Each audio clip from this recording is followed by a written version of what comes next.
నమస్తే. Secret husband part 77. ఫోన్లో ఆర్తి మాటలు విన్నప్పుడు కావ్య కళ్ళల్లో ఒక మెరుపు మెరిసింది. ఆమె ఫోన్ పెట్టేసి జ్యోతిని తలుపు తీయమని చెప్పింది. ఆ క్షణంలో ఆర్తి చూడడానికి భయంకరంగా ఉంది. ఆమె కావ్య ఇంట్లోకి అడుగు పెట్టిన వెంటనే పిచ్చి పట్టిన దానిలా ఏడుస్తూ, కావ్య, నాకు ఇప్పుడు ఏమీ లేదు, నువ్వు కూడా నన్ను వదిలేస్తావా? నేను చేసిందంతా నీ కోసమేనని మన ఇద్దరికీ తెలుసు. నేను నీకు చాలా సహాయం చేశాను. నీ కోసం నేను చాలా పనులు చేశాను, గుర్తుందా అని ఏడ్చింది. కావ్య ఆర్తి ముందు చాలాసార్లు ఏడ్చింది. పల్లవిపై పదే పదే నిందలు వేసింది. అంతేకాకుండా రాహుల్ని పెళ్లి చేసుకున్న తర్వాత ఆర్తికి పెద్ద మొత్తంలో డబ్బు ఇస్తానని కావ్య మాటిచ్చింది. వీటి కారణంగా ఆర్తి కావ్య సూచనల మేరకు పల్లవి అమ్మమ్మకు చాలా నీచమైన పనులు చేసింది. కావ్య ఆర్తిని మెల్లగా ఓదారుస్తూ, ఆర్తి, శాంతించు, నువ్వు రావు కుటుంబ సభ్యురాలివి. మీ తాతయ్య నానమ్మ నిన్ను ఒంటరిగా వదిలిపెట్టారు అంది. అయితే ఇది విన్న ఆర్తి మరింత భావోద్వేగానికి గురైంది. వాళ్ళు నన్ను ఇక పట్టించుకోవట్లేదు, వాళ్ళు నాకు డబ్బు ఇవ్వటం కూడా ఆపేశారు. నేను ఇప్పుడు రావుగారి ఇంట్లోకి కూడా అడుగు పెట్టలేకపోతున్నాను. ఆమె కళ్ళ నుండి కన్నీళ్లు ఏరులై పారాయి. కావ్య, ఇప్పుడు నాకు సహాయం చేయగలవదానివి నువ్వు మాత్రమే. నేను ఇక దేశంలో ఉండను. దయచేసి నాకు కొంచెం డబ్బు అప్పుగా ఇవ్వు. నేను కొన్నాళ్ళు విదేశాలకు వెళ్ళాలి అనుకుంటున్నాను. ఆర్తి డేటింగ్ చేస్తున్న యువకుడికి అంటువ్యాధి ఉన్నట్లు నిర్ధారణ అయింది. అతను ఆమెను చంపేస్తానని బెదిరిస్తూ ఆమె కోసం వెతుకుతూ ఉన్నాడు.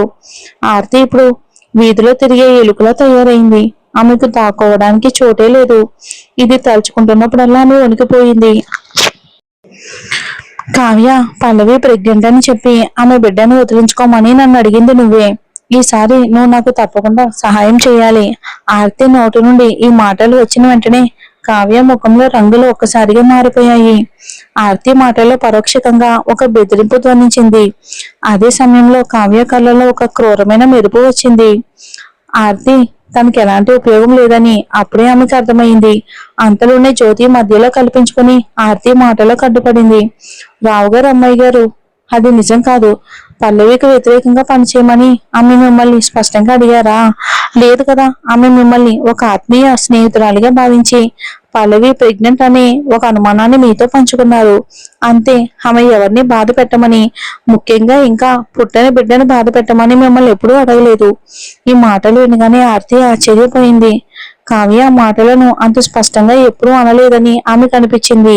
అయితే ఈ విషయం ఆమెను ఆలోచనలో పడేసింది. కావ్య నిరంతరం చేసే ఫిర్యాదులు పరోక్షంగా అనే మాటలే కదా పల్లవిపై తనలో ఇంత ద్వేషాన్ని పెంచింది.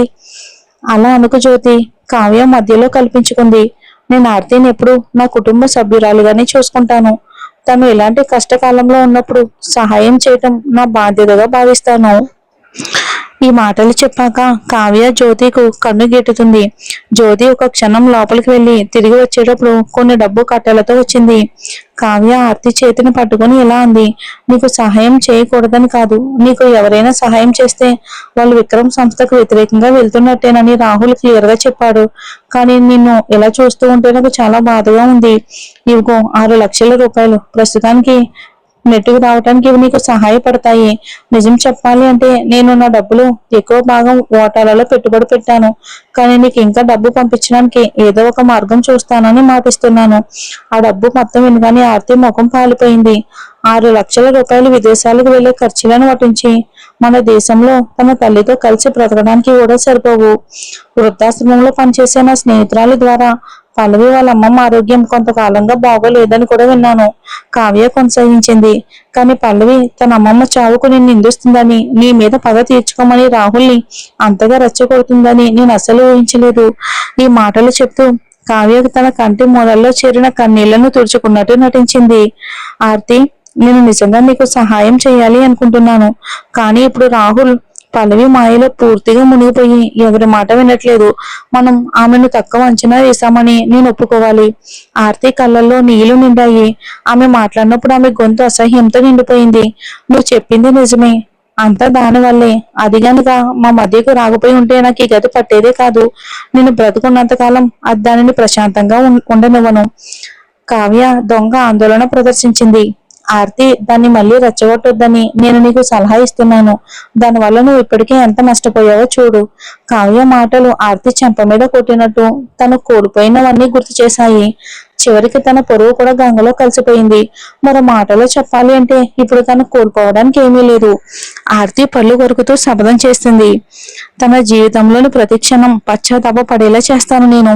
ఈ మాటలు చెప్పి ఆర్తి ఆ డబ్బును తీసుకుని తలుపు వైపుకు నడిచింది. కావ్య ముఖం మీద ఒక నవ్వు వచ్చింది. ఆర్తి తలుపు దాటి బయటికి వెళ్లే ముందు కావ్య ఇంకా ఎలా అంది, ఆర్తి, నేను నీకు డబ్బుతో సహాయం చేయలేకపోయినా నేను ఎప్పుడూ నీ పక్షానే ఉంటానని గుర్తించుకో. Thank you Kavya. ఆర్తి సమాధానం ఇచ్చింది. ఆమెలో ఒక వెచ్చదనం పాకినట్టు అనిపించింది. ఆర్తి వెనుక తలుపు మూసుకున్న తర్వాత జ్యోతి ఉపశమనంతో నిట్టూర్చి కావ్య వైపుకు తిరిగింది. అమ్మగారు, మీరు ఇందాక చాలా బాగా చేశారు. వాళ్ళిద్దరూ ఒకరినొకరు జిత్తులమారితనంతో అన్నీ తెలిసినట్టుగా నవ్వుకున్నారు. ఇద్దరిది ఒకటే జిత్తులమారి బుర్ర. కావ్య మాటలు ఉద్దేశపూర్వకంగా ఆర్తిని రెచ్చగొట్టి ఆమెను మళ్ళీ పల్లవికి వ్యతిరేకంగా ఉసిగొల్పడానికి. ఇప్పుడు ఆర్తి తప్పించుకోవటానికి దారిలేని మూలన పడ్డ జంతువులా ఉంది. ముందు వెనుక ఆలోచించకుండా తను ఏదో ఒకటి ఖచ్చితంగా చేస్తుంది. ఇప్పుడు వాళ్ళు చేయాల్సిందల్లా వెనక్కి కూర్చుని జరగబోయే గందరగోళాన్ని ఆస్వాదించడమే. కావ్య కళ్ళు తన ఎర్రను చూస్తున్న పాములా విషపూరితంగా మారాయి. ఆర్తి కనుక పల్లవిను ఆమె కడుపులోని బిడ్డను చంపేస్తే బాగుంటుందో అని ఆమె అనుకోకుండా ఉండలేకపోయింది. ఎందుకంటే పల్లవితో స్వయంగా గొడవ పెట్టుకుని రాహుల్ కి దొరికిపోయే ఉద్దేశం కావ్యకి ఏమాత్రం లేదు. ఇప్పుడు కావ్య రాహుల్ కి అతి గారాబం చేసిన భార్యగా తన ఊహల్లోకి జారిపోయింది.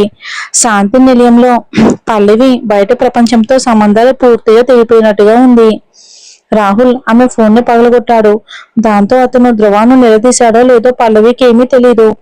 ధ్రువ ఒకటి కంటే ఎక్కువ సార్లు ఆమెకు ఆపద్ బాంధవులా నిలిచాడు. కష్టాల్లో ఉన్నప్పుడు తన వల్ల అతని జీవితం ఇక వృత్తి నాశనం అయిపోతాయేమోననే ఆలోచన ఆమెను చిక్కుముడుల్లో బంధించింది. అందుకే రాహుల్ ధ్రువ మీద ప్రతాపం చూపిస్తాడేమోనన్న భయంతో ఆమె రాత్రంతా నిద్రపోలేదు. పల్లవి ఆకలి తగ్గిపోవటాన్ని పని మనిషి గమనించి ఆమెను ఇంకా తినమని బ్రతిమలాడింది. కేవలం కొద్ది రోజుల్లోనే పల్లవి స్పష్టంగా బరువు తగ్గింది. ఇక బాధను భరించలేక పల్లవి చివరకు పని మనిషిని అడిగింది, ఒక క్షణం నీ ఫోన్ అప్పుగా ఇవ్వగలవా? పని మనిషి తటపటాయించింది. పల్లవి బయటకు వెళ్ళకూడదని, ఎవరితోనూ మాట్లాడకూడదని రాహుల్ క్లియర్ గా చెప్పాడు.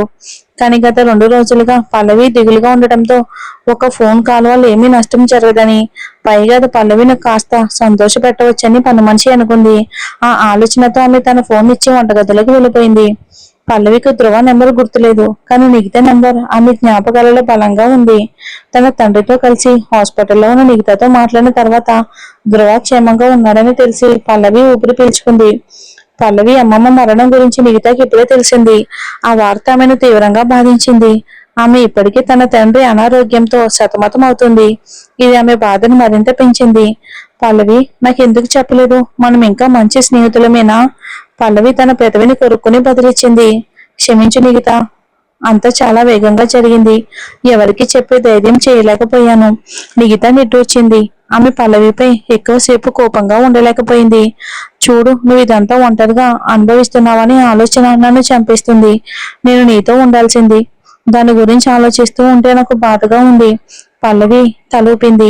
నాకు తెలుసు, వాళ్ళు సంవత్సరాలుగా స్నేహితులు. మిగతా ఏమంటుందో ఆమెకు క్లియర్ గా అర్థమైంది. ఫోన్ కాల్ తర్వాత పల్లవికి చాలా తేలిగ్గా అనిపించింది. పని మనిషి ఆమెకు ఒక గిన్నెడు చూపించింది. అది ఆమె తాగేసింది. తర్వాత ఆమె రెస్ట్ తీసుకోవడానికని పైకి వెళ్ళింది. ఆ రోజు సాయంత్రం ఆకాశం చీకటి పడుతున్న వేళ 2 రోజుల తర్వాత రాహుల్ వచ్చాడు. అతని మనసు బాగోలేదని పట్టపగలుగా స్పష్టంగా ఉంది. ఒక మాట కూడా మాట్లాడకుండా అతను 2వ అంతస్తుకు వెళ్ళాడు. ఒక గట్టి తన్నుతో అతను రూమ్ తలుపును బాగా తెరిచాడు. ఆ శబ్దానికి పల్లవి ఉలిక్కి పడింది. ఆమె తన ఆలోచనను కూడగట్టుకునే లోపే అతను గట్టిగా తనని మంచం మీద నుండి లాగాడు. పల్లవి దాదాపు నేల మీద పడిపోయేంత పనయింది. అందుకే ఆమె రాహుల్ చేతిని పట్టుకుని గట్టిగా అరిచింది. నీకేమయ్యింది రాహుల్ అని. రాహుల్ ఆమె వైపుకు చూశాడు. అతని ముఖం దిగులుగా ఉంది. పల్లవి వెన్నులో ఒక వణుకు పుట్టింది. నాతో అబద్ధం చెప్పడానికి నీకెంత ధైర్యం పల్లవి? పల్లవి గుండె వేగంగా కొట్టుకుంది. బిడ్డ తనదేనని రాహుల్ కి తెలిసిపోయిందేమోనని ఆమె బాధపడింది. ఆమె తన భయాన్ని వెంటనే కప్పిపుచ్చుకుని ఇక ఎదురుదాడి చేసింది. నువ్వేం మాట్లాడుతున్నావు రాహుల్? దానికి సమాధానంగా రాహుల్ ఒక ఫోటోల కట్టను ఆమె ముఖం మీదకు విసిరికొట్టాడు. ఆ ఫోటోలో ధ్రువ పల్లవి హాస్పిటల్లో ఉండటం, ఇక వ్యాధుల ప్రస్తుతి విభాగం నుండి వచ్చిన దృశ్యాలు కూడా ఉన్నాయి. ఇక జరిగిందంతా సీసీటీవీ కెమెరాలో నమోదయ్యింది. ఆదిత్య ఎంక్వైరీ ప్రకారం హాస్పిటల్ వైద్యులు కూడా ధ్రువ తన భార్యను ప్రెగ్నెంట్ పరీక్షల కోసం తీసుకొచ్చాడని చెప్పారు. ఆ భార్య పల్లవియే. ఇది తెలిసినప్పుడు రాహుల్ తనని ఎవరు అగాధంలోకి తోసేసినట్టు అనిపించింది. తను పల్లవిని సరిగ్గా చూసుకోలేదా? ఆమె తనని ఎలా మోసం చేయగలదు? రాహుల్ పళ్ళు కరుకుతూ ప్రశ్నించాడు. ఇప్పుడు నువ్వేం సమాధానం చెప్తావు? పల్లవి ముఖం తెల్లగా ఉంది. ఆమె తొందరగా వివరించింది. రాహుల్, మీరు తప్పుగా అర్థం చేసుకుంటున్నారు. నేను వివరిస్తాను. సరే చెప్పు. ఆ ఫోటోలో ఉన్నది నువ్వు కదా? పల్లవి ఒక్కసారి గట్టిగా ఊపిరి పీల్చుకొని ఒప్పుకుంది. అవును, అది నేనే. కానీ అది కేవలం యాదృచ్ఛికం. ఆ వీడియోలో ఉన్నది తనేనని ఆమె కాదనలేకపోయింది. అయితే ధ్రువ ఆమెను 2 సార్లు హాస్పిటల్ కి తీసుకువెళ్లడం పూర్తిగా యాదృచ్ఛికం. యాదృచ్ఛికమా? రాహుల్ హేళనగా నవ్వాడు. మీరిద్దరు భార్యాభర్తలని డాక్టర్లు అనుకునేంత యాదృచ్ఛికమా? రాహుల్ చాలా బాధపడ్డాడు. మరి సరైన మాటలు రాక ఇబ్బంది పడుతున్నప్పుడు పల్లవి నిస్సహాయంగా చెప్పింది. డాక్టర్ కేవలం పరిస్థితిని తప్పుగా అర్థం చేసుకున్నారు. నువ్వు చెప్పేది నువ్వే నమ్ముతున్నావా? రాహుల్ ఆమె వైపుకు కన్నెత్తి చూడకుండా పల్లవి చేతిని పట్టుకుని మెట్లు దిగడం ప్రారంభించాడు. కంగారు పడిన పల్లవి అతని పట్టులో మెలికలు తిరుగుతూ వణుకుతున్న గొంతుతో అడిగింది. నన్ను ఎక్కడికి తీసుకెళ్తున్నావు? రాహుల్ ఆగి ఆమె వైపుకి చూశాడు కోపంతో. నిన్ను హాస్పిటల్ కి తీసుకుని వెళ్తున్నాను. నిన్ను, నీ కడుపులో ఉన్న బిడ్డను వదిలించుకోబోతున్నాను అని అన్నాడు. మరి ఏం జరుగుతుందో చూద్దాం.